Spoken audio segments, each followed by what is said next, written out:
స్నేహితులారా, నంద్యాల టు మహానంది వయ్యా బుక్కాపురం దాటాక మాది తిమ్మాపురం, అబ్బిపురం, పుట్టుపల్లె, త్రివేణి సంగమ పవిత్ర భూమి అన్నట్టు 3 నదులు కలిసిపోయినట్టు మేము 3 ఊళ్ళు కలిసిపోయాం.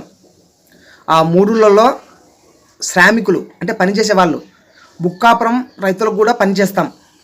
అక్కడ బుక్కాపురంలో ఎరుగుంట్ల సీను అనే ఒక రైతు, రే ఎక్కడున్నారా మీరు, ఇక్కడ నేను బుక్కాపురం దాటాక మఠం ఒక 5-6 పర్లాంగుల తర్వాత వస్తుంది, ఆ మఠం దగ్గర నేను భోజనము ఏర్పాటు చేశాను, మీరు రా అని ఫోన్ చేశాడు. మేము వచ్చాం ఫ్రెండ్స్. ఏమి వంటలు ఫ్రెండ్స్, గోబీ రైస్ కాంచి శనగబెల్ల పాయసం, ఇంకా 20 ఐటమ్స్ ఉన్నాయి ఫ్రెండ్స్. కమ్మ కడుపుండా తిన్నాం.